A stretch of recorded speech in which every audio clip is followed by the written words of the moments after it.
This '88 CRX has a sloppy shifter. I'd be in third, and I thought I was in neutral, but no. And it's still sloppy after replacing these shifter linkage bushings and the shifter ball seat. And it is much tighter than it was before. But this joint right here is still very loose. So I'm going to see what I can do to fix it and hopefully have a nice shifting car. That is a drastic improvement. After one of my videos, I mentioned that I was going to have to do a bit more research to solve the shifter problem. And a couple of viewers reached out with some helpful tips that gave me a head start. So thank you, and I appreciate it. But even with the head start, I did have some issues. Hey, this is James at Napa Auto Parts in Apex. Just calling you back about the availability on that shifter bushing kit. It currently looks like our supplier no longer stocks that item, so we're not able to get any more in. I tried to duplicate as much of that kit as I could using parts that Honda still sells. But for the other side of the shifter, I purchased a lathe to see if I could make some bushings that would solve the issue. So my next steps were to identify the problem and then take some measurements. But before I get into that, I would like to mention there is an aftermarket solution for later model Civics that some CRX owners have tried. After reading their experiences, I was lukewarm on the idea, and I had always wanted a lathe for situations just like this. All right, I cleaned up the original a bit, so that hole is sloppy. This hole is a little sloppy, but that is also the side that I butchered to get out. But the main thing is this. So what is causing this? Which interface is causing this? There is rubber, metal, and plastic. And it seems to be the rubber whose dimensions have changed. So you have this sleeve, which I'll probably reuse. Now that is pretty loose. The plastic into the arm is loose, but not as loose as the rubber into the plastic. And it makes sense. Hard, hard, hard, soft, flexible. So if I were to reuse any of these parts, it would be the plastic and the metal, but I'm not. I'm gonna make something different. I got an M8 bolt by 1, I believe. M8 by 1 or 1.25, and it fits similarly to the original, but slightly better. And when it's tightened down, it should do well. These inner sleeves that are metal seem to be in pretty good condition, so I am going to reuse them. It'd be nice if I could just slide this off. Nah, I'm probably gonna have to cut them.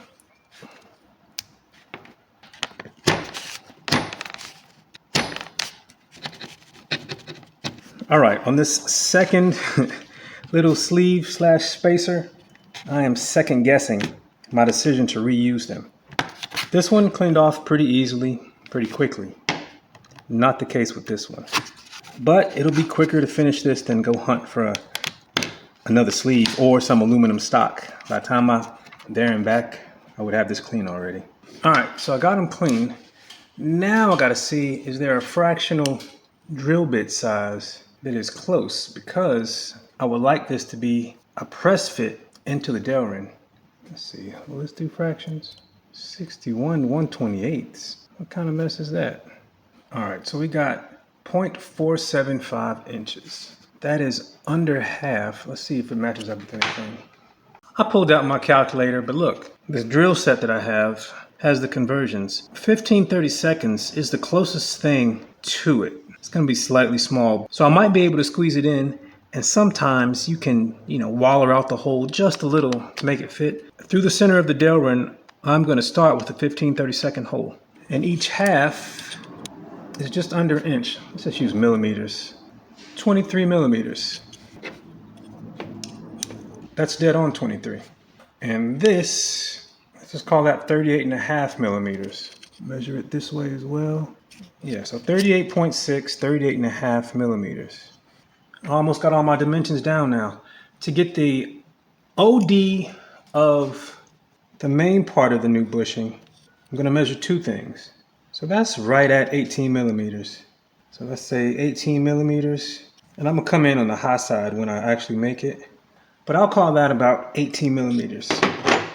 So this should measure 17.99. No, it measures the same. That's why it was a good fit.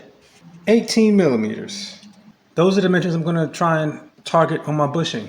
Make that twice. So you see the math up here. Each half was 23. So total length was 46 millimeters. The difference, 7.4. So that means each shoulder should be half of that, 3.7 millimeters. You saw me just measure the 18 millimeter dimension. That 12.1 is the converted to metric outer diameter of this. So I think I am good. One final check though, 46 millimeter. This should be slightly larger than 46. 46 point whatever. Yeah, depending on where you measure. Yeah, so I'm gonna as I machine it, I'm gonna go to the high side for the bushings. So instead of it being 23 point whatever millimeters, and that should make it a real snug fit. I didn't think to bring something to cut this with, so I may just have to cut it on the lathe. All right, let's see how true I can get this to spin without that other end.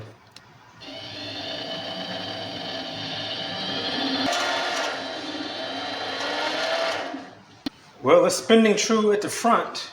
Yeah, let's see if I can cut it. See if I can cut it about here.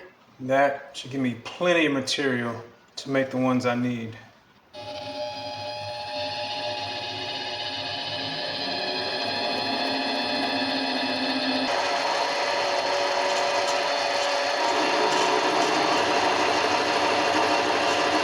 So I just realized I'm a bit out of practice, and it was hard to get the rest of this material off without a cutoff bit or a cutoff tool. So I got in pretty deep, and then it just kept biting. So I just broke it.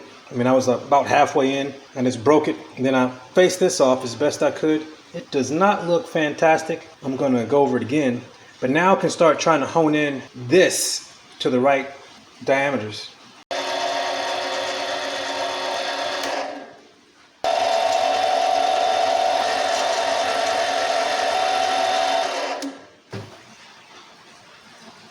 And I'm gonna keep doing that until this diameter is 18 millimeters.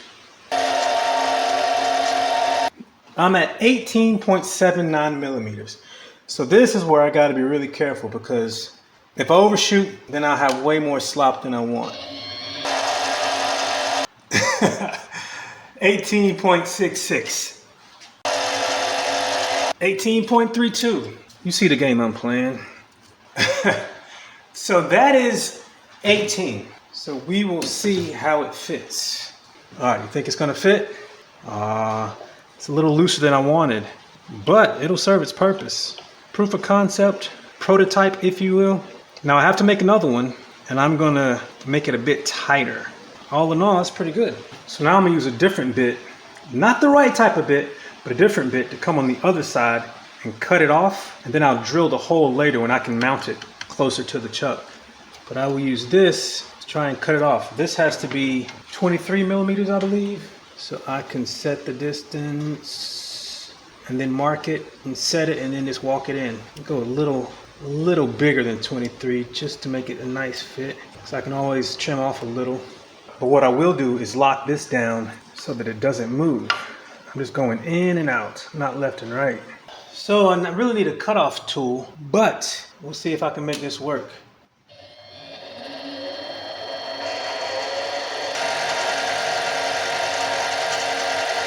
So I really need the cutoff tool. It's just a thinner lathe bit that is better suited for cutting things off, because I'm not quite halfway, about a third of the way through, and the bit grabbed and kicked the piece out. But that's what it'll look like with the hole down the center. I think that is going to be all right. Look at that, almost done. So I may have to take a break again, get some better tooling. So I got a tool better suited for the operation I'm doing. Remounted it, even though it came out a couple times. So hopefully I'll be able to at least make one today.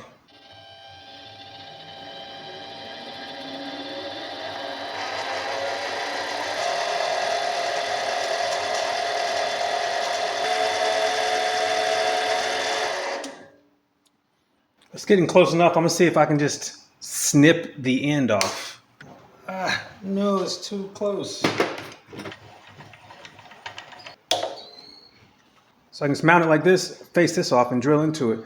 So I'm gonna make another one of these. Yeah, that's where it kicked it out. But yeah, with these new bits, I should be home free. And check out the lengths. They're pretty close. Very, very close. So it should work. So I'm down to 18.65 millimeters. So I am going to try and make this a tighter fit than the last one. So I gotta really sneak up on it. Well, I overshot a little bit.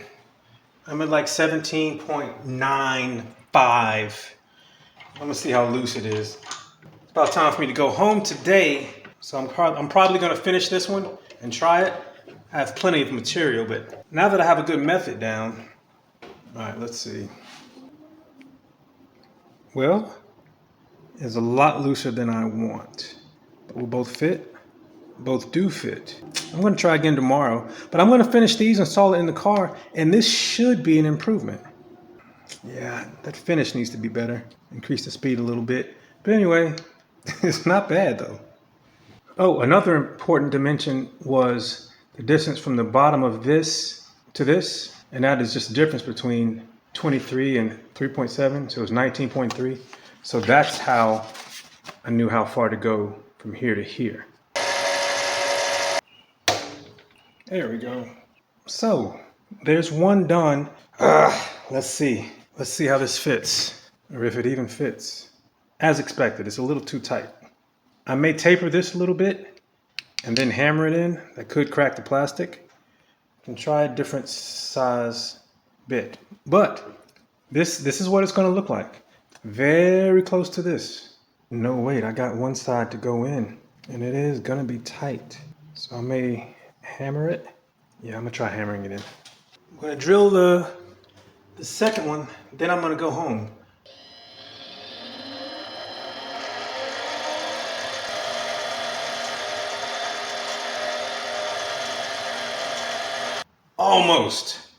Almost all the way through.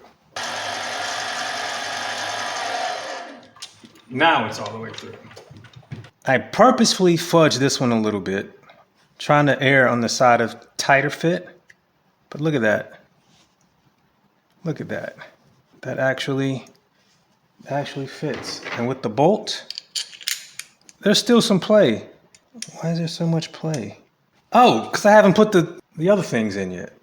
That is pretty good. There will definitely be very little up-down play because it's such a tight fit. When I put the bolt on, that fit's gonna maintain. I just have to get these in. And the next size up would make these way too sloppy. But yeah, so far, looking pretty good. With a hammer, it went right in. Super snug fit. So far, it hasn't cracked the plastic, but this would work. That is a hack job, but if it works, it works. So I got it on. I'm not going to finish putting it back on the car tonight, but that is really tight. It is definitely going to make a difference. I haven't even tightened down this yet, and it is not moving. So now it doesn't move too freely like this. That could be a problem, but I do have room to take off some on this side. But I think this mainly is a in-out motion that this does. But yeah, I am optimistic. So it is the next day, and it's time to see if the shifter works better. So I'm installing the rear section first. Oh shoot, I forgot one of those boots. All right, I think I got it installed the right way.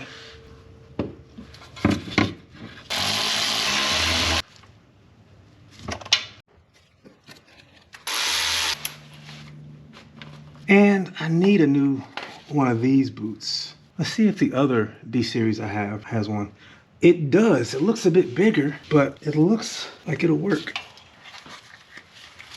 All right.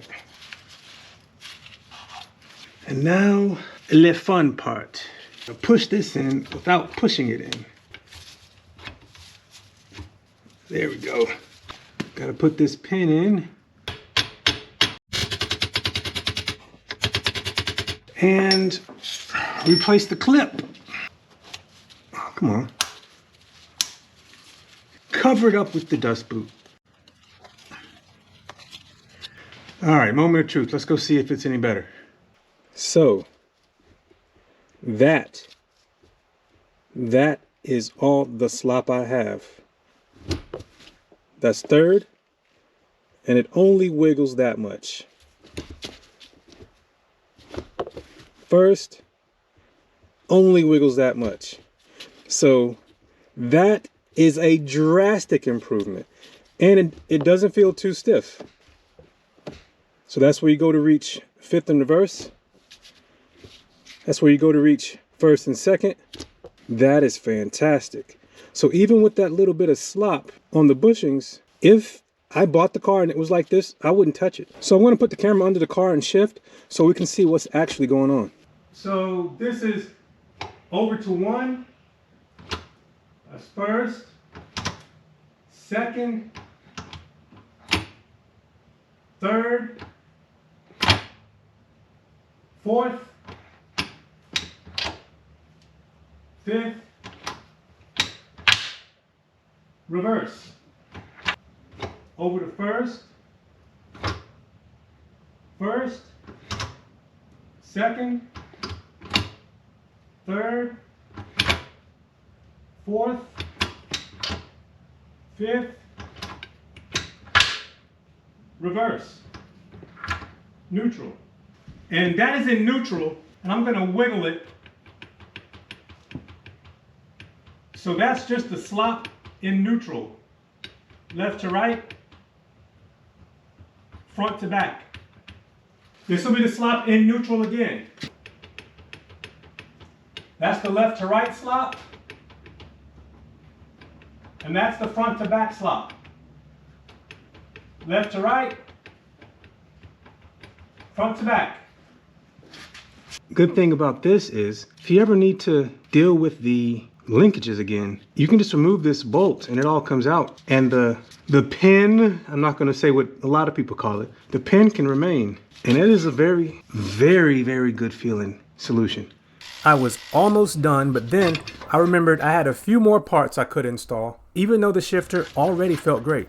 This is the kit that I wanted to get from Napa, but I ended up trying to make with parts from Honda. I'm going to save this because it looks to be in pretty good condition. Let's hope the new one goes in pretty easy. So here's the new one, and these are the new O-rings. So there is the new one compared to the old one, and the O-rings are protruding a bit more. So I'm going to hit them with some lube in hopes that they go in a little easier. Let's see. Oh boy. So the fact that that first one was so tight means these others are going to be tight as well. Yeah, once I got it moving, it did okay. Now I just got to get it evenly sticking out of both sides. That is very close.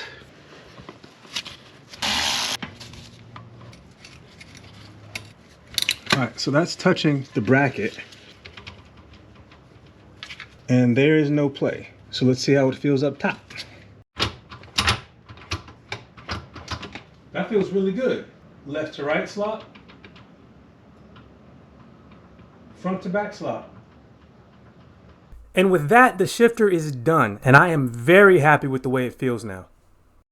So now what I'm gonna do is bleed the coolant, and I'm actually gonna drive this to the gym.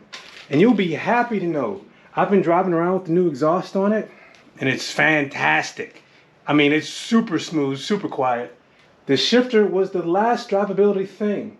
I have yet to take it on the highway and really open it up yet, but I may do that today. And I'm imagining that the catalytic converter might still have a bunch of gunk in it, but if it doesn't give me any trouble, I may not touch it. It's crazy how much something like an exhaust can change the way it feels to drive a car. It's like driving a completely different vehicle.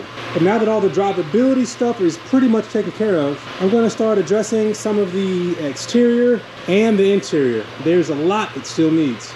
If you would like to follow along as I continue to improve this CRX, hit subscribe.